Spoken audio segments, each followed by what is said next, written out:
நமது மன்னர் செண்பக பாண்டியனுக்கு ஒரு பெரும் பிரச்சனையிலே ஒரு பெருத்த சந்தேகப்படும். சந்தேகத்தை நிவர்த்திக்கும் திறமையுள்ளவர்கள் விவரத்தை கூறி வேந்தனிடம் பரிசை பெறலாம். இது அரச கட்டளை.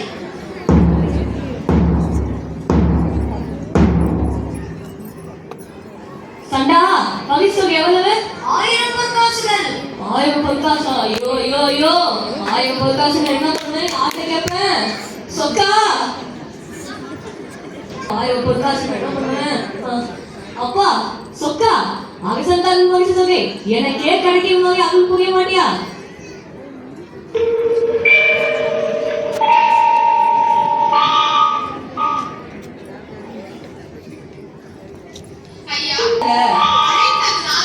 ஏன் அழைத்தீங்க? யாருக்கு நீங்க?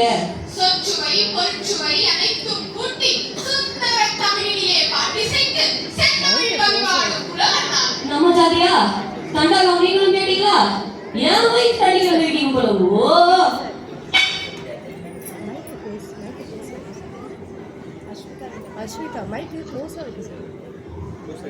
நீங்க வசதி உள்ள புலவர் மாதிரி இருக்கீங்க.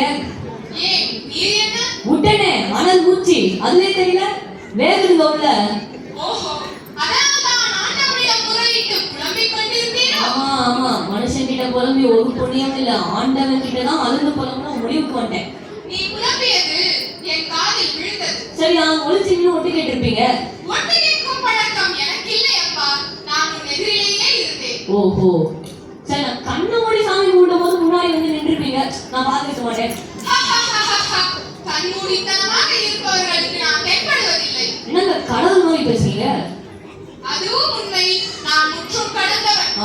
கொஞ்சம் விட்டா நான் தான் கடவுள் விழுந்து கும்பிடுன்னு சொல்லுவீங்க போல. அதுவும் உண்மை.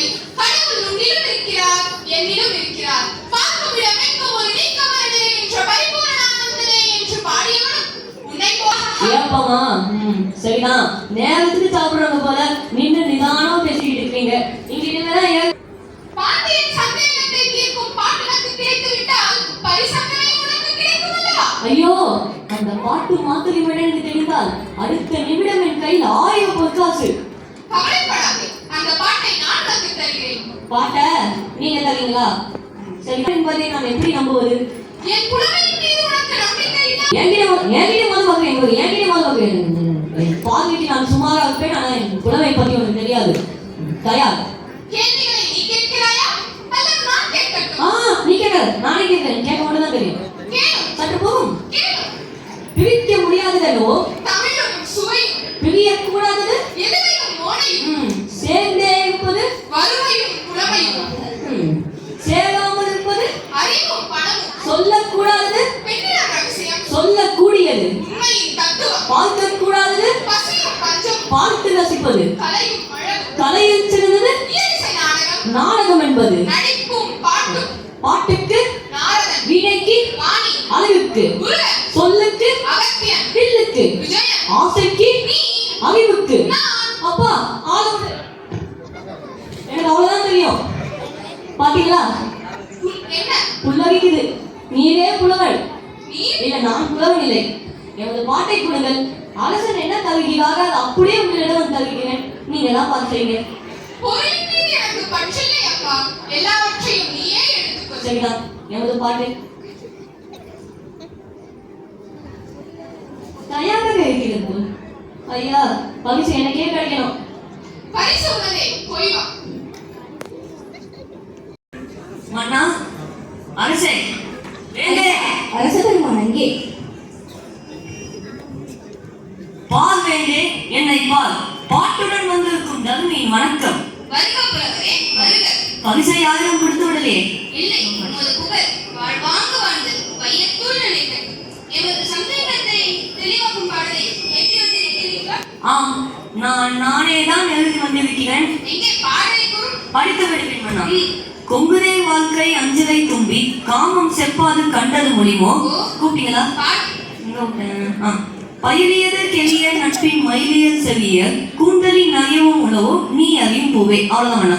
ஆஹா ஆஹா, அருமையான பாடு. என் ஐயப்பாடு நீங்கும் ஆழ்ந்த கருத்துக்கள், தீர்ந்தது சந்தேகம். அமைச்சரே, பொற்காசுகளை எடுத்து வாருங்கள். ஐயோ, 1000 பொற்காசு. சொக்கா, அக்கா நான் எதிர்பார்க்கல முதல் இந்த பார்க்க எனக்கு தீர்த்து கொடுவேன். எங்கே சென்ற அமைச்சர் இன்னும் வரவில்லையே. வருகிறார் அமைச்சர் வந்துவிட்டார். தமிழ் சங்கம் தீர்த்து வைக்காத பிரச்சனையை தனி ஒரு புலவனாய் வந்து தீர்த்து வைத்த தருணியே உமது புகழ் வாழ்க. மன்னா சற்று ஒருங்கள். புலவரே இப்படி வருகிறீரா? வரமாட்டேன். பரிசை வாங்கி கொண்டு பிறகு வருகிறேன். அதுபோல என்ன அவசரம்? மன்னா போடுங்க. நான் பிரச்சனை இருக்கிறது, இப்படி வா. வந்துட்டேன். யா பிரச்சனை? உமது பாட்டில் பிழை இருக்கிறது. பிழை இருக்கா? இருந்தாலும் என்ன பரிசு கிடையாதா? எவ்வளவு பிழை இருக்கோ அதுக்கு தகுந்தபடி பரிசை கொடுத்துக்கோங்கள். தருணியே, சரியான ஒரு பாடலுக்கு எமது மன்னவர் பரிசளிக்கின்றார் என்றால் அதை கண்டு சந்தோஷப்படும் முதல் மனிதர் நான் தான். அதே சமயத்தில் இளையனாரும் எம்பெருமான் முருகவேலும் அகத்தியரும் கட்டிக்காத தம் சங்கத்திலே பிழையான ஒரு பாடலுக்கு எமது பாண்டியர் பரிசளிக்கின்றார் என்றால் அதை கண்டு வருத்தப்படுபவனும் அடியேதான். ஓஹோ, நீங்க எல்லாம் நீங்கதானா? கொங்குதே வாழ்க்கை நல்ல பாட்டுங்க. வேடிக்கைக்கு இதீடமல்ல. விளக்கத்தை கூறி வெகுமதியை வாங்கி செல்லலாம். பெரியவரே, என்னையா விளக்கம் விஷயம் தெரியாம உயிரை வாங்குங்க. உயர்வான தமிழ் பாட்டின் உயிரை நீ வாங்க வேண்டாம் என்றுதான் நான் எச்சரிக்கை செய்கிறேன்.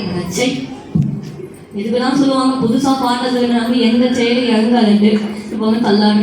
என்ன புலம்புகிறேன்? புலம்புங்க வேலை. எதற்காக? என் பிறந்த குடும்பத்தை நினைத்து வருகிறேன். பரிசு வேண்டாமா? வேண்டாம். என்ன பெரிய பரிசு எனக்கு வேண்டாம். ஆனால் ஒன்று நிச்சயம், பாட்டெழுதி பேர் வாங்கும் புலவர்கள் இருக்கிறார்கள், குற்றம் கண்டுபிடித்தே பேர் வாங்கும் புலவர்கள் இருக்கிறார்கள். செவிக்காதீர்கள். இதில் நீங்கள் எந்த பிரிவை சேர்ந்தவர்கள் என்று உங்களுக்கே தெரியும் என்று நினைக்கிறேன். ஐயா, ஆண்டவா, அனுப்பியவன் யாரோ எய்தவன் எங்கோ இருக்கிறான். பாவம், அம்பு வந்து அழுது விட்டு போகிறது. எல்லாம் கிடைச்சது. ஒண்ணு மட்டும்தான் கிடைக்கல. கொஞ்சம் விட்டு அதி வாங்கிட்டான் இருப்பேயா. யார் பார்த்து உலகங்க? யோ, பாட்டு எழுதுறதுலயே நீ இந்த இடத்துல கண்ணா பின்னாடி உலகம் இருக்குன்னு அங்க இருக்கு சொல்றாங்க. இது என்ன பார்த்து உலகங்கிறியா? என்ன சொல்கிறாயப்பா? யோ, நான் பாட்டு கேட்டனா அப்படி என்ன என் மனசை வச்சு வந்திருந்தீங்க? புலவரே, நடந்ததை கூறு.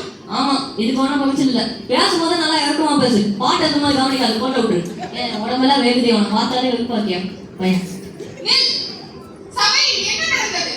சபையில உன் பாட்டை குற்றம்னு சொல்லிட்டாங்க. நான் எழுதிய தமிழ் பாட்டு குற்றமா? எவன் சொன்னவன்? உன் பாட்டே அங்க ஒருத்தர் இருக்காரு, அவர்தான் சொன்னாரு குற்றம்னு.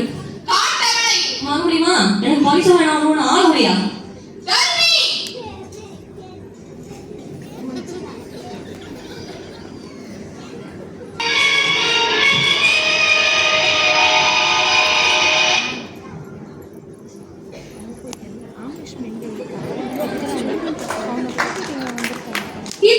அவையிடத்துடன் கேட்டால் அதுக்கு தக்க பதில் கூறுவார்கள். அப்படியானால் மன்னவரை விட இங்கு மற்றவருக்கு அதிகாரமோ? இது அரசு சபை அன்று, தமிழ் பெரும் சபை. இங்கு அனைவருக்கும் சம உரிமை உண்டு. அதனால் தான் கருவி கொண்டு வந்த பாட்டிலே தமிழ் வென்றீர்களோ? பல்குள்ள பாட்டா இருந்ததால் பரிசுக்கு அருகதை இல்லை என தடுத்து கூறியவன் நான் தான். யார் இந்த கிழவன்? முத்தமிழ் சங்கத்தின் தலைமை புலவர் நக்கீரர். கீரனா? தமிழ் சங்கத்தின் தலைவன் என்ற ஆணவத்தில் தான் தருமி கொண்டு வந்த பாட்டிலே குற்றம் கண்டீரோ? என்ன குற்றம் கண்டீர்? முதற்கண் பாட்டை இயற்றியது யார்? யாம் இயற்றினோம். எழுதிய நீர் வராமல் இன்னொருவரிடம் கொடுத்து அனுப்பியதற்கு காரணம்? அது நடந்து முடிந்த கதை. தொடங்கிய பிரச்சனைக்கு வாரும். புலவருக்கு முதலில் பொய்யுரை தேவையில்லை, அதை தாம் புரிந்து கொள்ள வேண்டும். புரிந்தது, புரியாதது, தெரிந்தது, தெரியாதது, பிறந்தது, பிறவாதது அனைத்து அறிவோம். அது பற்றி ஒரு அறிவுரை தேவையில்லை. எல்லாம் எனக்கு தெரியும். எல்லாம் தெரிந்துவிட்டால் எழுதும் பாட்டிலே பிழை இருக்காது என்று அர்த்தமா? அதை பற்றி குற்றம் கூறக்கூடாதா? கீரன் என் பாட்டிலே குற்றம் கூறுகிறாராம். கூறும் கூறி பாரும். புலவர்களே, சாந்தமாக உரையாடுங்கள். புலமைக்கு சக்தி தேவைதான், ஆனால் சண்டையாக மாறிவிடக் கூடாது. சண்டையும் சர்ச்சையும் புலவர்களின் பரம்பரை சொத்து. அதை மாற்ற யாராலும் இயலாது. பொறுத்து பாரும். நக்கீரனே, எமது பாட்டில் எந்த குற்றம் கண்டீர்? சொற்சுவையா அல்லது பொருட்சுவையா? சொல்லில் குற்றம் இல்லை, இருந்தாலும் அது மன்னிக்கப்படலாம். பொருளில் தான் குற்றம். என்ன குற்றம்? எங்கே நிறைவேற்றிய செய்வதை சொல்லும். பொங்குதே வாழ்க்கை எச்சரை தும்பி காமம் செப்பால் கண்டது மொழிவோ? பையியது கெளிய நட்பின் மைய சரி ஏற்று அறிவை கூத்தலின் நிறைய உறவோ? நீ அறியும் பூவே, இதுதான் எமது செய்யுள். உமது செய்யுளின் கருத்து? தலைவியின் காதலில் மெய்மறந்து அவள் கூந்தலில் வரும் நறுமணத்தை புகழ்ந்து வண்டை நோக்கி பாடுவதாக செயல் அமைத்துள்ளேன். அந்த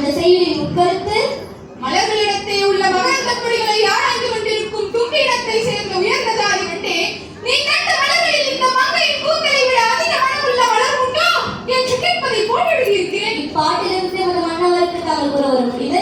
புரியவில்லை. இயற்கையில் இயக்கும் பெண்களுக்கு கூந்தலில் மனம் உண்டு என்பதுதான் எனது தீர்ப்பு. ஒரு காலம் இருக்க முடியாது. வாசனாதி திரவியங்களை பூசிக்கொள்வதனாலும் தொடர்ந்து மலர்களை சூடிக்கொள்வதனாலும் தான் ஒரு பெண்ணின் கூந்தலுக்கு மனம் இருக்க முடியுமே தவிர செயற்கையில் அன்று இயற்கையில் வெறும் கூந்தலுக்கு மனம் உண்டு என்பதை ஒரு காலம் ஒத்துக்கொள்ள முடியாது. உத்தம ஜாதி பெண்களுக்கு கூட இயற்கையில் கூந்தலில் மனம் கிடையாதோ? கற்புக்கரசிகளாய் விளக்கும் பெண்களுக்கு கூட செயற்கையில் அன்று இயற்கையில் பெருப்பிலிருந்து வெறும் கூந்தலுக்கு மனம் கிடையாது. தேவலோக பெண்களுக்கு லோகத்தில் உள்ள பெண்களுக்கும் அப்படித்தான். பாட்டுகளை இயற்றுவது நாட்டிலிருந்து உதவுகிறாளே பாரதி, அவளுக்கும் அதே நிலைதான். கலைமுதல் என்ன? நான் அன்றாடம் வழிபடும் ஈசனுக்கு இடப்பக்கம் அமர்ந்திருக்கிறாளே அன்னை மலரவள் உமையவள், அவளுக்கும் அதே விதிப்படித்தான். உண்மையாக உண்மையாக நிச்சயமாக நிச்சயமாக உமது தமிழின் மீது ஆணையாக எனது தமிழ் புலமையின் மீது ஆணையாக. நக்கீரா, நன்றாக என்னை பார். நான் எழுதிய தமிழ் பாட்டு குற்றமா? இறைவா, ஆண்டவா, புலவரே, உமது நெற்றியில் ஒரு கண் காட்டிய போதிலும் உமது உடம்பெல்லாம் கண்ணாக்கி சுட்ட போதிலும் குற்றம் குற்றமே. நெற்றி கத்திரப்பிலும் குற்றம் குற்றமே. அங்க குளிர்பட அறிவாளினை பூசி பங்கம் பட இரண்டு கால் பரப்பி இந்த சங்கத்தனை கீர் கீர் என்று இருக்கும் நக்கீரனோ என் கவியை யாராண்டு சொல்லத்தக்கவன். சங்கருப்பது எங்கள் குலம், சங்கரன் ஆருக்கு என் குலம். சங்கை அடித்துண்டு வாழ்வோம், மரணேவும் போல் இறந்துண்டு வாழ்வதில்லை. நக்கீரா, ஆண்டவா, இறைவா, பரம்பொருளே, தென்னாவுடைய சிவனே, எந்நாட்டவர்க்கும் இறைவா, என்னை விரைவில் மன்னிக்க வேண்டும். செண்பக பாண்டியனே, சினமில்லை எமக்கு, வேதனை விடு. இதுவும் எமது விளையாட்டுகளில் ஒன்று. தீப்பொறியின் வெப்பம் தாழாது கொற்றாமரை குளத்தில் விழுந்து கிடக்கும் தலைமை புலவன் நலமுடன் வருவான். இறைவா, ஆண்டவா, எம்பெருமானே, அமிர்தமுடைய தமிழ் மொழியின் பாலம் கொண்டிருந்த பற்றின் காரணமாகவே செயலில் பொருட்குற்றம் ஏற்படலாகாதே என்று எதிர்வாரம் செய்துவிட்டேன். ஐயனே, இச்சிறையனை மன்னியுங்கள். தவறிருந்தால் நக்கீரரே, நீ தமிழோடு விளையாடவே யாம் வந்தோம். வந்திருப்பது இறையும் சரிந்தும் நெற்றிக்கண்